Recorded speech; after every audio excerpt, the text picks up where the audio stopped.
We're so glad that you're joining us for this evening's program, History and Highballs, Milford. My name is Stacy and I handle adult education at the Museum of History. So whenever you join us for one of these History and Highballs, you and I get to virtually spend the evening together listening to some incredible stories about North Carolina places and people and what makes our state so special.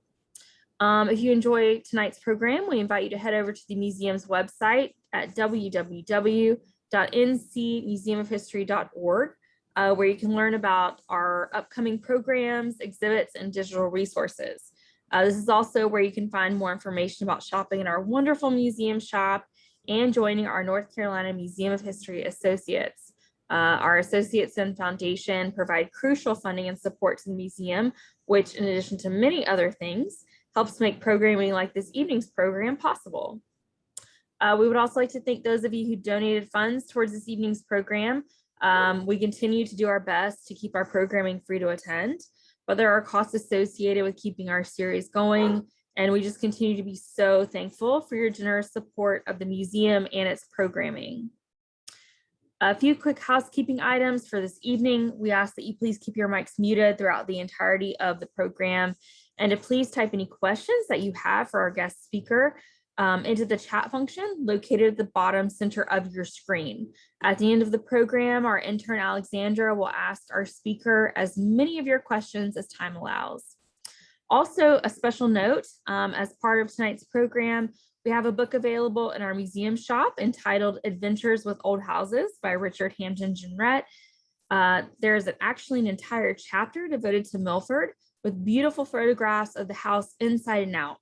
So if you'd like to get your copy, you can head over to ncmuseumofhistoryshop.com, or of course, you're welcome to come into the museum in person. So it's my honor to introduce this evening's speaker, Grant Quertermous, who is the Curator and Director of Collections for Classical American Homes Preservation Trust. The organization owns and operates Milford, in addition to other historic houses in New York and South Carolina and North Carolina.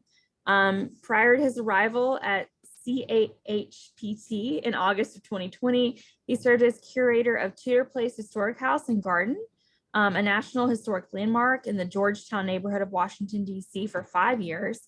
And prior to that, he was the assistant curator at James Madison's Montpelier for 9 years. His book, A Georgetown Life, The Reminiscences of Britannia Wellington Peter Kennan of Tudor Place, was published by Georgetown University Press in October of 2020. He holds an undergraduate degree in history from Murray State University and a master's degree in anthropology from the University of South Carolina. Welcome back, Grant. Thanks for being with us tonight. Thank you, Stacy. It's great to be back with you all this evening to focus on another one of our Classical American Homes Preservation Trust properties. So I'm going to share a screen here and pull up my PowerPoint.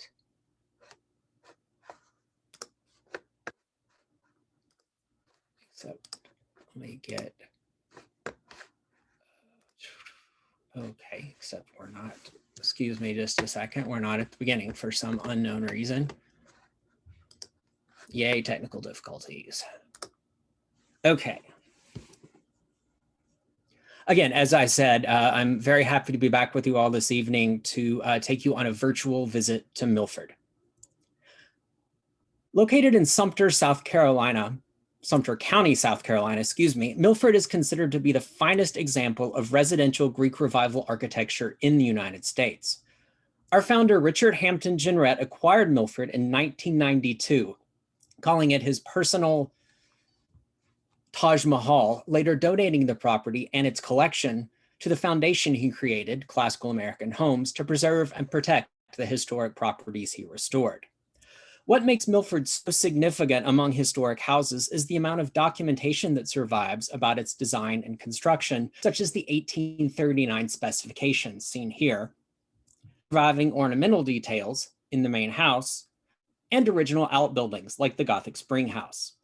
Another important aspect of Milford is the amount of original furnishings that survive, commissioned from New York cabinet maker Duncan Phyfe. Like all antebellum Southern estates, Milford was built, maintained, and supported by enslavement. So I'll also discuss some of our research on the individuals from Milford's enslaved community. To begin my lecture this evening, I want to share an account of a visit to Milford that occurred in late April of 1865, just after the end of the Civil War. The account comes from the letter that Dr. Charles Briggs wrote to his sister Emma in Massachusetts. On April 21st, 1865, Briggs accompanied General Edward Potter and a small group of Union officers through the gates of Milford, the estate of John Lawrence Manning, the former governor of South Carolina. Briggs recalled, "The house is very showy. It has large pillars with Corinthian capitals, and on the side of the house is a niche holding a statue." The governor, he wrote, received the party on the portico offering his hand, which the general did not take. He was a large, aristocratic-looking man with intense black eyes. Briggs goes on to note that Governor Manning's trousers were darned at the knees. He then described the former governor's wife and daughters, the eldest daughter wearing a dress that he noted was much mended in front, while the youngest was barefoot. After making pleasantries, Briggs and the officers went up onto the roof of the house, which offers an ideal vantage point for surveying the surrounding countryside. In the course of the conversation, Manning recounted that he'd lost over $4 million during the course of the war, more, he claimed, than any other man of the Confederacy. On the portico, Dr. Briggs described directing Mrs. Manning's attention to the procession of contrabands, newly emancipated slaves walking down the road, asking her if it did not look like the passage of the Israelites to the Red Sea, remarking that it was enough to live for just to see this sight.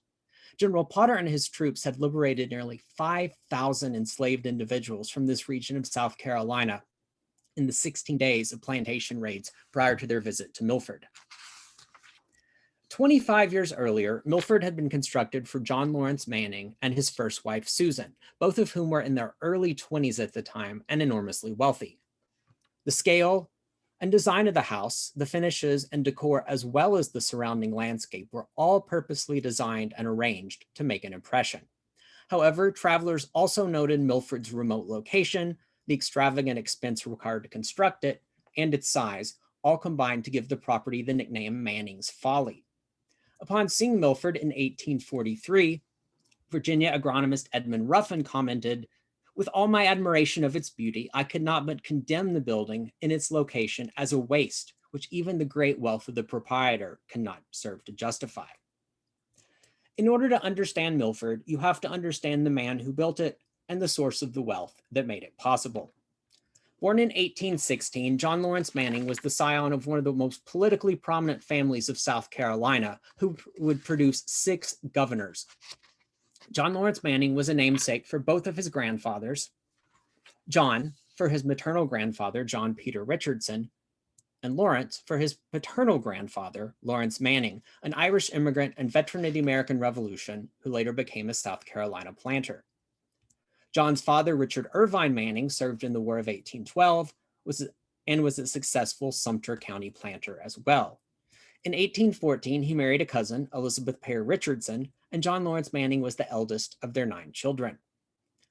Richard Manning served in the state legislature as governor of South Carolina, and in 1834, he was elected to Congress. As the son of a prominent politician and planter, John Lawrence Manning attended a local academy and then received private instruction from Dr. John White Chandler, rector of the family's local parish. In 1833, Manning began his studies at the College of New Jersey, the school known today as Princeton University, one of the many Southerners who headed north for college. Between 1820 and 1860, 36% of the student body at Princeton was Southern, compared to only 9% at Harvard and 11% at Yale. Manning's 3 years at Princeton also awakened his interest in classical subjects. For his application to the freshman class, Manning and other incoming students were required to exhibit a high moral character and show proficiency in Latin, Greek grammar, arithmetic, and geography. The 1833 catalog even identifies the residence of each student and notes that Manning lived in room 57 of Nassau Hall, the original building on Princeton's campus that served as a dorm, a classroom, and faculty offices. Manning's roommate was another South Carolinian, Hilliard M. Judge of Winsboro. Judge, interestingly enough, was expelled from the university in April of 1937 for, quote, attempting repeatedly to fire his pistol at a college officer. And it's worth noting that Manning would not graduate from Princeton either, as his father, Richard Irvine Manning died in 1836. So Manning left Princeton, returned to South Carolina, and completed his final year here, South Carolina College, now known as the University of South Carolina, graduating in 1837. On April 11th of 1838, Manning married Susan Frances Hampton, the youngest daughter of the late Colonel Wade Hampton I, reputed to be the wealthiest planter in the entire South. According to family lore, Hampton's son Wade II learned that he was to be the primary beneficiary of the estate after his father's 1835 death, but he ripped up the will and split everything evenly with his stepmother and two sisters, Susan and Caroline, who each received half ownership of a Louisiana sugar plantation. According to one newspaper from the era, each share worth more than $400,000, which in today's money is about $13 million. As Susan's husband, John Lawrence Manning, assumed management of her share of the sugar plantation in Ascension Parish, Louisiana, known as Humus. In partnership with John Preston, Caroline's husband, Manning managed this vast tract of more than 5,000 acres of sugarcane fields straddling the Mississippi River. And it was the profits realized from the sale of the sugar crop that became the source of Manning's wealth and made the construction of Milford possible. By the mid-19th century, 1/4 of the world's sugarcane supply was produced in Louisiana, where abundant alluvial soil and the forced labor of thousands of enslaved individuals made sugar production on this scale so profitable. So Manning is basically an absentee Louisiana planter in South Carolina, receiving weekly reports from his overseer about the harvesting of the sugarcane crop and the more than 600 enslaved individuals that he owned. As I'll discuss momentarily, Manning later purchased their share of the Humus tract outright, which included more than 2,400 acres of Mississippi River bottomland straddling the river in two plantations that he named Humus Point and Riverton. By 1860, John Lawrence Manning was the 6th largest enslaver in the entire United States, owning more than 640 individuals, 96% of which were kept in Louisiana, with only a small labor force, between 25 and 27 individuals at Milford. You may have noticed that I've purposefully refrained from calling Milford a plantation in my lecture, and that's because it was not really agricultural land where the primary source of income and the majority of the enslaved labor force was focused on agriculture. Even the size of the tract wasn't particularly large, about 300 acres. Yes, there was agriculture at Milford, but it was largely for the support of the household. Milford was, at its essence, a showplace for this young, wealthy couple to live a life surrounded by leisurely pursuits, gardens, a stable of thoroughbred racehorses, a well-appointed house for entertaining, all set within an ordered landscape that reflected their status and success. Milford was constructed on land that John Lawrence Manning received from his Richardson grandparents. Looking at this detail from the Robert Mills 1825 map of the Sumter District, you can see a number of adjacent plantations owned by his Richardson relatives. The star notes the approximate location of Milford. Thanks in part to the important archive of Manning family papers at South Carolina Library at the University of South Carolina, it's possible to document virtually every aspect of the planning, construction, and furnishing of Milford. The master builder hired for the project was a Rhode Islander named Nathaniel Potter. Today we might call him the general contractor. While Potter likely played a role in Milford's design, there's also some evidence to suggest that architect Russell Warren of Rhode Island was involved in the design of the house.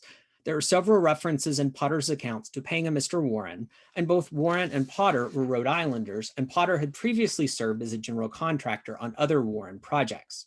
Warren had spent time in South Carolina, and there are notable similarities between some of the details of Milford and a couple of Warren's buildings in New England to further suggest his involvement. So this is an area that's being further researched.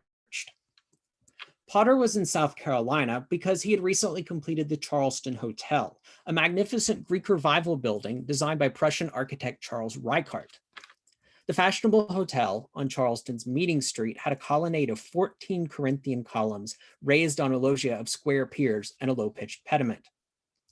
The Charleston Hotel was just one of many buildings constructed in the first half of the 19th century in the Greek Revival style, a popular architectural style that looked to ancient Greece for inspiration. For architects and builders of this era, pattern books provided designs and sources taken from extant monuments and buildings. One early pattern book, The Antiquities of Athens, was published in London in the late 18th century by James Stewart and Nicholas Rivette. We know from surviving correspondence that Manning received Potter's plans on September 21st, 1839. Responding by letter the following day, Manning noted that the design suits my taste in every respect, but he offered some suggestions regarding the orientation of the service buildings. This is the back side of his letter to Potter, and you can see that at some point in the last 170 plus years, a mouse or some other critter has gotten to an edge of the letter. He also noted in the postscript that the drawings have been very much admired by those I have shown them. Many of the design elements, as indicated in Potter's subsequent specifications, were taken directly from plates in another well-known pattern book of the era, The Beauties of Modern Architecture by New York architect Menard Lefebvre, published in 1835. Many of Lefebvre's plates were simply lifted from designs in the Antiquities of Athens and adapted. Potter's specifications, included exact references to plates in the 1835 edition of Lefebvre's book, such as plate 7 for the drawing room doors, seen here in a Habs photograph, and plate 19 for other door architraves throughout the house. Milford's monumental portico features richly carved Corinthian capitals atop large two-story columns. The design for the capitals was taken from the choragic monument of Lysicrates in Athens, Greece. The first measured drawings of this monument, seen at right, had been published by Stewart and Rivette in the Antiquities of Athens. Here are the capitals of Milford's columns, ornately carved. The shafts are made of brick covered with cement atop bases of Rhode Island granite. Looking at the plans that Potter provided for Manning, the first floor featured a wide entrance hall running the full width of the house, off of which a large double parlor also spanned the entire length of the house. Central doors in the parlor allowed the space to be separated into two smaller spaces or thrown open as one large space for entertaining. Across the hall, a dining room with an elliptical wall and a library completed the public rooms of the first floor. The grand staircase that provided access to the upper floors is actually located in a rotunda projecting from the back of the house, giving the rear elevation an equally impressive facade. The second floor featured 4 bedchambers, 2 like this one with connecting dressing rooms, and 2 smaller chambers on either corner. Behind a door off the upper hall, a small staircase led to an attic floor or third story with additional bedrooms and storage spaces.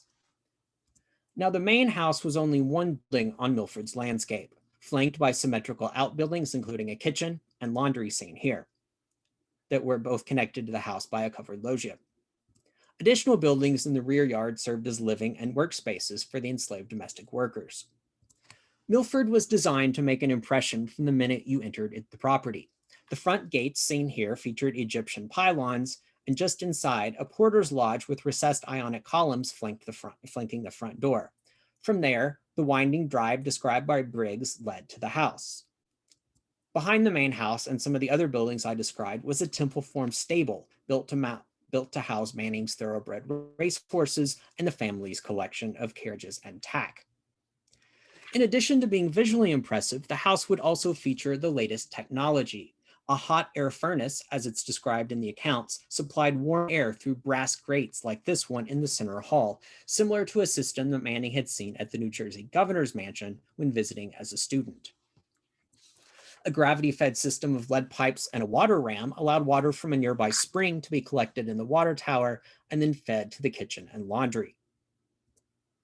Clues from invoices in the family papers allow us to identify many of the craftsmen responsible for building Milford, including 4 enslaved brickmakers hired out from a local planter to make the bricks needed to build the house. The receipt is seen here, as well as craftsmen and laborers who were involved in all aspects of the project.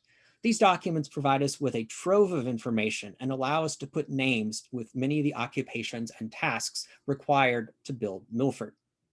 Materials for the interior were acquired from the best possible sources up and down the East Coast. silver-plated door hardware and mortise locks from New York locksmiths Day, Newell, and Day. And you can actually see the one in this image is actually stamped with their stamp. Excuse me. Ornate marble mantles made of white statuary marble for the rooms on the northern side of the house and black and gold Egyptian marble for the rooms on the southern side were supplied by John Struthers and Son of Philadelphia. Surviving correspondence allows us to note the exact day, March 20th, 1840, that the mantles for the second floor chambers were shipped to Philadelphia, according to this letter written the day before. It says, we're shipping them tomorrow. Finally, the plates of mirrored glass for the oval mantel mirrors and mirror doors were supplied by Gay, Lusick, and Noel of New York City, and their frames by another New York firm, Hurston and Smith. For the furniture, Manning turned to one of the most eminent American craftsmen of the 19th century, Duncan Phyfe of New York, the well-known cabinet maker. One of the things that makes Milford so significant is the amount of extant original furniture and the documentation we have of its purchase and delivery. By 1840, Duncan Phyfe had been in business for almost half a century, and he was now in partnership with his son, so his shop was known as Duncan Phyfe and Son. Today, we have more than 50 pieces of the original Phyfe and Son Milford furniture in our collection, as well as some amazing documentation, including this bill of lading. I'll show you a transcription so you can see it a little better, but this really helps us to understand the quality of the furniture and the quantity, of the furniture. In total, more than 60 crates were shipped to Milford, and that was no small feat in of itself, since it all came by ship from New York to Charleston and then upriver by barge to a landing near Milford. Anyone familiar with Duncan Phyfe furniture probably recognizes furniture of this style from the earlier years of the 19th century, klezmos chairs and Grecian sofas. But the Milford furniture represents a decidedly later style, the final stylistic evolution of the cabinet maker's work. Whereas earlier Phyfe furniture relied on precisely executed carving, antique brass, and gilt applique or stenciling, this later style removed all of those elements and instead utilized mahogany and rosewood veneers and sweeping lines that took influence from both French and English Gothic revival furniture and is known as Phyfe's Grecian plain style by furniture scholars. For the entrance hall, seen here in a 1902 photograph, the furniture was made of walnut. 2 pairs of Grecian couches and 2 massive sideboard tables with marble tops occupied space along the walls. The couches were originally covered with a tufted red faux leather fabric. The matching armchairs, including this one and now in the historic Columbia collection, were also of walnut and were klezmo style with baluster splat and were upholstered en suite. We recently had one of the sofas reupholstered in a faux leather based on evidence of the original fabric still on the frame, so you can get an idea of the impression that these pieces of furniture would have made when visitors first walked into the entrance hall in the 1840s. For the dining room, mahogany was the wood of choice. Phyfe and Son provided a large elliptical extension dining table that featured 5 leaves and 2 hidden legs for support. Surrounding the table were a suite of 14 upholstered French-style armchairs, seen here. Clearly, the Mannings intended to throw some very large dinner parties. A cellarette, sideboard, dinner wagons, and knife boxes completed the furnishing of the room. For the double parlor, by far the grandest space in the house, the furniture made by Phyfe and Son featured Brazilian rosewood veneers. Rosewood was the most fashionable and expensive wood of the era. As I noted earlier, the double parlor featured a set of folding doors, allowing the space to be presented as a large single room or separately as 2 smaller spaces. For that reason, each space featured identical complementary suites of furniture: a sofa, armchairs with peaked crest rails, occasional tables, tabourets, and window seats. A new style of furniture arrangement in vogue during this era placed sofas in the middle of the room facing a center table rather than up against a wall. Much of the parlor furniture was also on casters, giving it a degree of portability within the space to suit changing needs.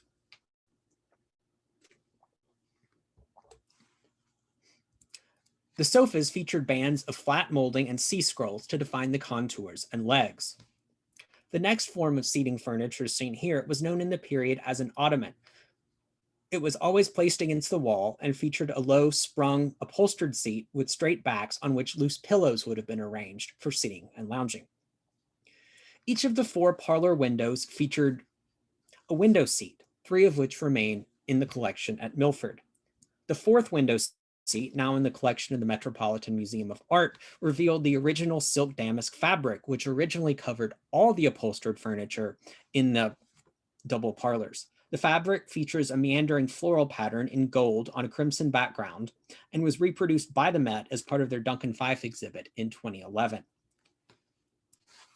Interestingly, the armchairs in the parlor were actually made of mahogany, but faux grain painted to imitate rosewood rather than actually being made of rosewood. The side chairs were made of rosewood and featured a peaked crest as well. A pair of occasional tables, round center tables, and wedge-shaped corner tables, all of rosewood with marble tops, were also made and placed within the space. When taken as a whole, the room would have been breathtaking and certainly made an impression about the wealth and status of the occupants of Milford, John and Susan Manning. The bill of lading I showed you earlier indicates that 3 beds, 2 Grecian beds, and 1 French bedstead came in the shipment, with a 4th bed arriving as part of a later shipment. For the master bedroom, Fife & Son supplied a suite of rosewood furniture, including the Grecian bed I mentioned, a dressing mirror, known in the period as a swing glass, a basin stand, and a large wardrobe, which originally had mirrored glass in the doors. Grecian bedsteads were sleigh-type beds that were placed lengthwise against the wall, with a canopy suspended from the ceiling above, as seen here. The small round marble-top nightstand that would have been adjacent to the bed would have been used for the storage of a chamber pot. It actually opens up like a little cabinet, and the chamber pot would have been stored inside. All of the window curtains, bed hangings, curtain hardware, and related textiles like pillows and bolsters were supplied by Fife and Brother, a separate company in New York operated by Duncan Fife's nephews. We don't yet know who used which bedroom, but by the time Milford was completed, the Mannings had 2 children. One or both of the rooms adjacent to the dressing rooms were probably used as master bedrooms, and it's easy to presume that another bedroom must have been a nursery. Yet a 3rd was likely used by Susan's widowed mother, Mrs. Hampton, during her frequent visits, and evidence for this is noted on the bill of lading, where it refers to the writing screen that was sent by Fife & Son as for Mrs. Hampton. Manning also filled the house with artwork. Much of it he acquired from Count Giuseppe Benda, an Italian-born nobleman who lived nearby in Sumter County, who also owned a New York art gallery. In 1825, Benda had married Natalie Sumter, whom he had met in Paris. She was the granddaughter of South Carolina's celebrated military hero of the American Revolution, General Thomas Sumter. The provenance and attribution of some of the works that Manning purchased from Benda are questionable. For instance, the dealer claimed several paintings were formerly in the collection of Napoleon's exiled brother, and that one group of ancient sculptures was purchased from a cardinal in Rome.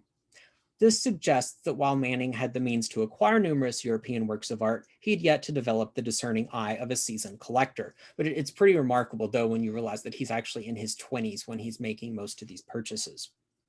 One painting now in our collection that Manning acquired from Benda was originally believed to be by the 18th century Roman artist Panini, but has since been more accurately attributed to the 17th century Italian artist Codazzi.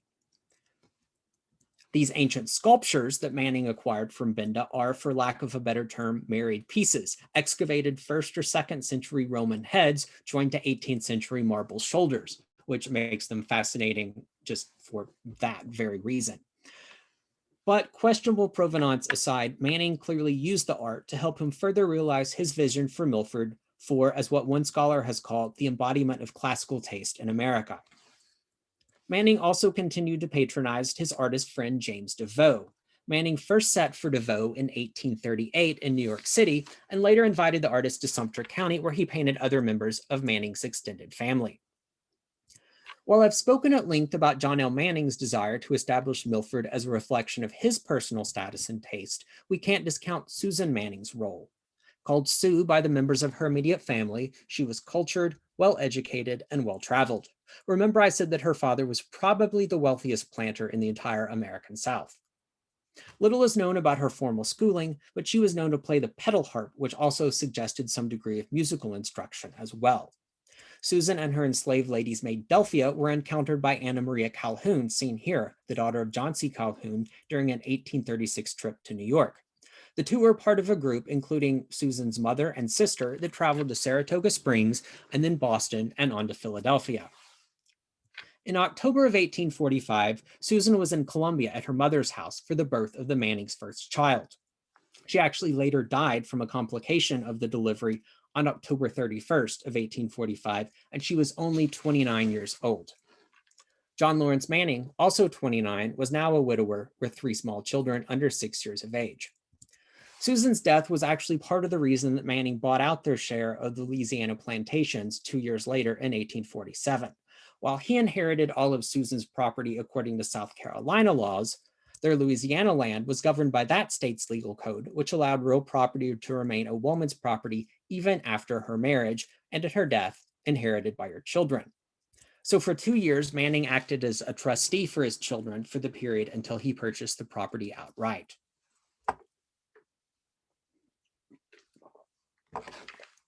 Manning was also making a name for himself in South Carolina politics. In 1842, he won a seat in the South Carolina House of Representatives, the same seat his late father had held more than 20 years earlier. In 1846, he won election to the state Senate, and after 5 years as a senator, he was elected as the 65th governor of the state of South Carolina in 1852, yet a third office previously held by his late father. As governor, Manning was a moderate governor who focused on internal improvements for the state during his 2-year term. Like many other elite members of the South Carolina gentry, the Mannings were frequent visitors to the White Sulphur Springs, one of the many resorts in the western part of Virginia, now West Virginia, where wealthy Southerners traveled to seek a cure for a variety of health problems or to escape the oppressive heat of the South Carolina summer. The summer months were also a period when epidemics such as cholera, malaria, and yellow fever tended to strike Charleston and the surrounding region, so it was a good reason to get out of town. The mountain air was seen to have health benefits, as was both bathing and drinking in the spring water. Here's a receipt from one visit where the Mannings stayed for 5 weeks at the resort. Known today as the Greenbrier, the row of cottages used by South Carolinians include Manning still remain on the property and are known as Carolina Row, seen here. The cottages were described in an 1847 newspaper article as, quote, olive brick or neatly framed, finished and painted with a nice piazza separately railed for each. The springs were also a place where daughters who grew up on rural plantations could be introduced to acceptable suitors, and bachelors could secure an introduction to a number of eligible belles. A mid-19th century version of Match.com with more than one meddling mother thrown into the mix as well. It was during one of his visits to White Sulphur Springs that Manning met 19-year-old Virginian Sally Bland Clark. Sally's parents had initially cautioned her against the match, as Manning was 32 and already had 3 children. However, she assured her parents of their shared mutual feelings and enlisted her sister to help persuade them. Sally became the second Mrs. John L. Manning on April 23, 1848, when they married at her parents' Virginia plantation. Several weeks later, Sally arrived at Milford for the first time and described the house in a letter to her mother.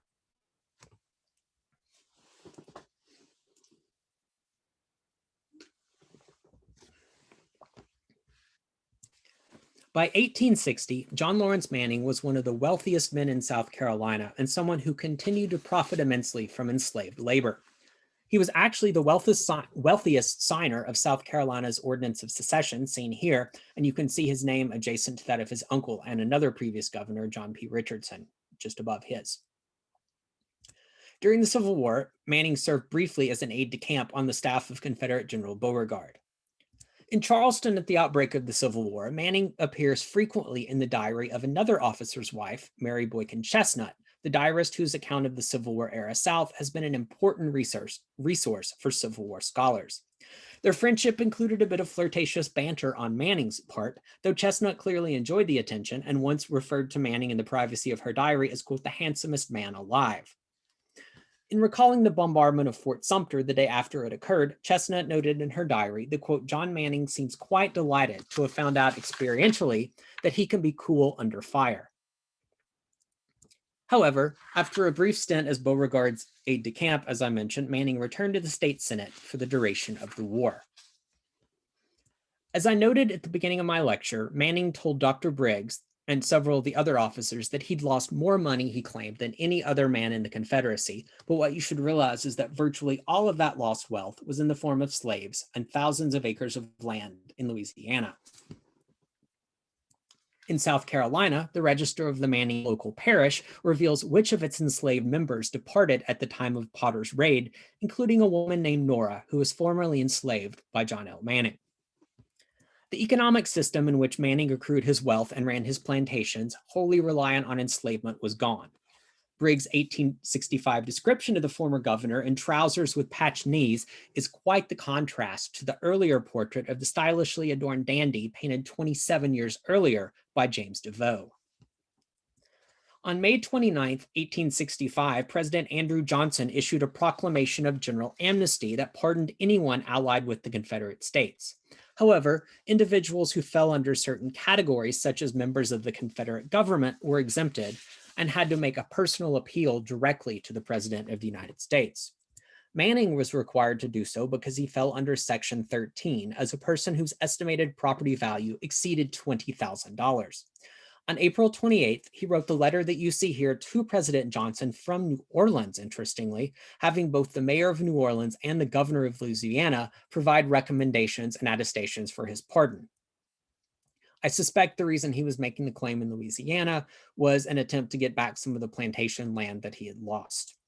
Following the war and the defeat of the Confederacy, Manning was elected to the United States Senate from South Carolina, but like many Southern senators, was not seated and resigned. Manning's financial situation continued to deteriorate after the war, and in 1872, Milford was seized by the sheriff of Sumter County for non-payment of taxes. The former governor, once the wealthiest man in the state, now even lacked the funds to pay taxes on his land, so his nephew purchased the property on his behalf, later deeding it to his wife, Mrs. Manning. On December 31st of 1884, Sally Manning died of an unknown illness at Milford just 2 days after the death of her mother, who also passed away in the house. Now a widower once again, Manning moved to Camden, to Sarsfield, the home of his youngest daughter, seen here. Manning himself would live until October of 1889, finally succumbing to Bright's disease. At his death, he was buried in the Manning's family plot at Columbia's Trinity Cathedral, adjacent to his second wife, his parents, siblings, and a child who predeceased him. The few objects that he brought with him to Sarsfield remained and can be seen in these images in our collection from the early 20th century. You can see the 1838 portrait of Manning by DeVoe and several pieces of the Duncan Fife and Son furniture here in one of the rooms of that house. While much of my lecture this evening so far has been focused on the Mannings, I now want to focus on a few of the individuals who were enslaved by the family and their stories. One such individual is Benjamin Pleasant. Probably born in Virginia around 1826, Pleasant came to Milford with Manning's second wife, Sally. He served as Governor Manning's enslaved valet and traveled with him throughout the state and several times to Louisiana and at least once to Canada. Pleasant was kidnapped by abolitionists, according to one account, during the trip to Canada, yet he made his way back to Milford, which of course, in addition to being the site of his enslavement, was also where his wife and children resided. An early 20th century album of Milford identifies one of the ancillary buildings behind the mansion as Ben's house. Following emancipation, Pleasant remained at Milford, employed as a caretaker even after the 1902 sale of the property. His death in 1912 was the subject of a local newspaper story. Several subsequent generations of his family, including a son and grandson, were employed at Milford and other local estates in similar domestic positions. In a 2016 episode of the Dr. Henry Louis Gates PBS show Finding Your Roots, the actor and producer Keenan Ivory Wayans learned that he was actually a direct descendant of Benjamin Pleasant. Another individual I wanted to highlight is Anne Johnson, who also likely came to Milford with Sally Bland Clark as her lady's maid, and then later served as a nurse to the Manning children. Anne appears in local church records, and following emancipation, she married another formerly enslaved man, Thomas Johnson, and remained at Milford for the rest of her life, residing in another cottage on the property and acting as a caretaker as well. Anne Johnson died in 1919 and is buried on the Milford property adjacent to her husband. What makes Ben Pleasant and Anne Johnson so significant is that their stories and role at Milford is not limited to their enslavement, but continues after emancipation and well into the 20th century. We're dedicated to also exploring the role of these individuals and the many others enslaved at Milford as we investigate its built environment and surrounding landscape. And for both of these individuals, as I noted, we can now link them to specific extant buildings on Milford landscape that will be the subject of future investigations and additional research. In 1902, Milford was purchased from Manning's heirs by Mary Clark Thompson of New York. Mary was the widow of Frederick Ferris Thompson, a founder of First National Bank of New York, the financial institution now known as Citibank. While the Thompsons had no children of their own, she was very close to her nieces and nephews, and her extended family used Milford as a rural retreat for coaching, riding, and hunting. As her nephew later recalled, it was during a holiday dinner in Michigan that Mary Clark Thompson was persuaded to acquire a southern estate that the family could use for vacation and holiday gatherings away from the snow and ice and winter weather. Telling her nephew to find an appropriate estate, he began searching the Carolinas and Georgia. When he first visited Milford, the mansion, had not been occupied for 20 years. The roof was leaking and part of the back porch had collapsed. But it represented the stately building and romance that he had dreamed of, as well as the potential for wing shooting and hunting across the many acres of fallow fields and pine forests. Mrs. Thompson visited and decided to purchase the property. When Mary Clark Thompson and members of her family traveled to Milford during the first decade of the 20th century, their train would arrive at the Pinewood depot at 4 o'clock in the morning.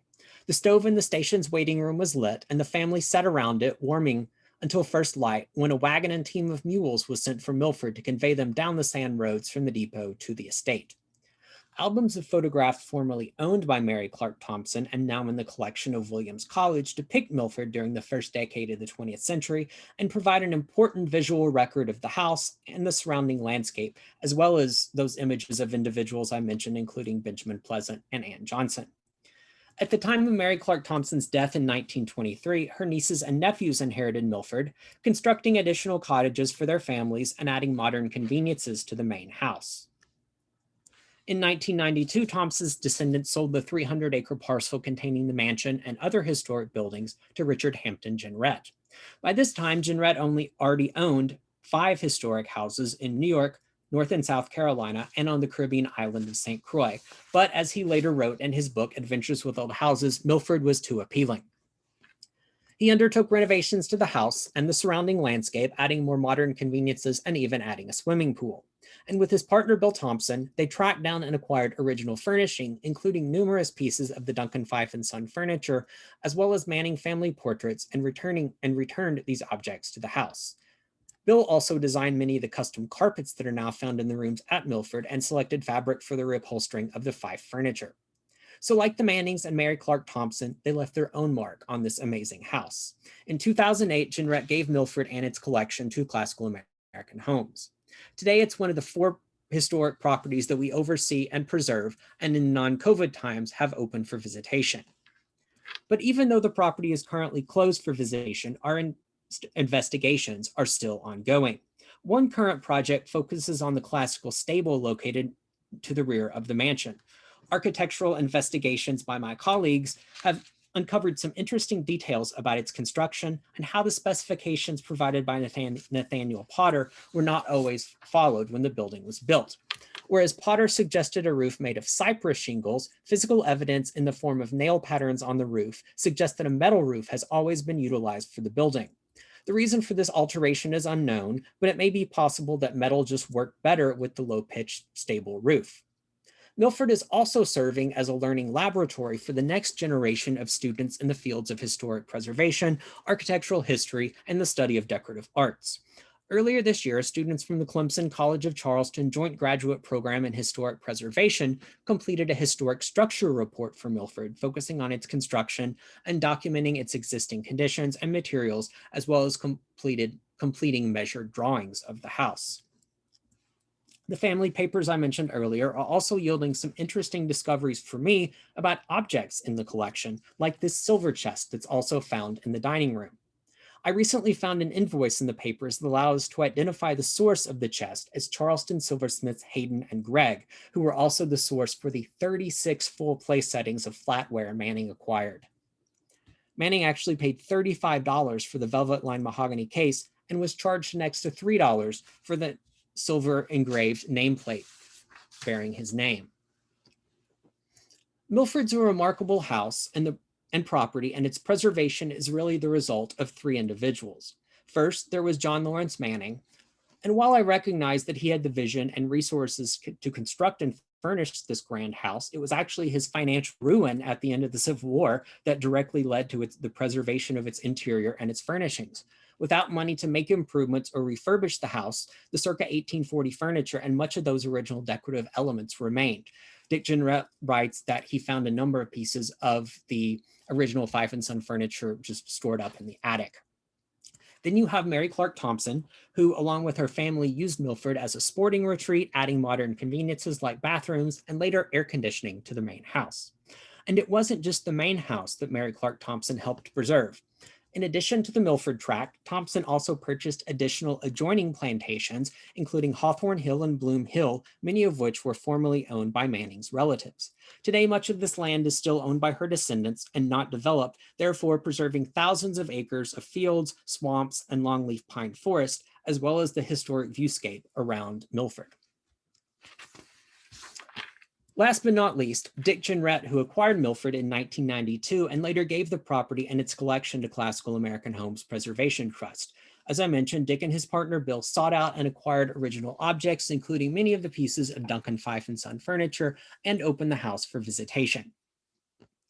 Tonight, I've been able to give you a brief overview of the complex history of Milford and some of our current work to investigate its buildings and people. Thank you very much. So now I'm going to stop sharing my screen, and I'm happy to answer questions if anybody has them. Thank you very much, Mr. Quertermous. We do have quite a few questions in the chat, so we're going to try and get to as many as we have time for. The first one comes from Susan Baker, who asked, how is it that so many records regarding Milford still remain today when so many others have not survived? Well, what's really interesting about the family papers collection is it's actually the Williams, Chestnut, and Manning families, three families who were related by marriage. It's what's interesting. I mentioned the friendship that John Lawrence Manning had with Mary Boykin Chestnut. Actually, John Lawrence Manning's youngest daughter actually married Mary Boykin Chestnut's favorite nephew about 10 years after the Civil War. And so, but yeah, it's so fantastic to have these records. It's by far the greatest records of the construction of any historic house museum that I've ever worked at. And what's so amazing too is, again, to be able to have these names, even the enslaved brickmakers that I mentioned, and carpenters, and just every, various individuals who worked on every imaginable task to construct this and furnish this house. Thank you. Also from Susan Baker, when do you anticipate Milford will reopen for tours? That I'm not entirely sure about. I would just say keep checking back on our website. That's where that information is going to be posted. Thank you. And from Candy Beal, is Richard Jenrette, the same who worked on the New York Stock Exchange, amassed a fortune and endowed 3 chairs at Broughton High School? Yes. Dick was one of the founding members of the firm Donaldson, Lufkin, Jenrette. So yes. I have a few questions from Alvin Johnson regarding some of the genealogy. Was Anne Johnson from Virginia, and what is known about the offspring of Anne and Thomas Johnson? That's still some ongoing research, so I can't really speak to that right now.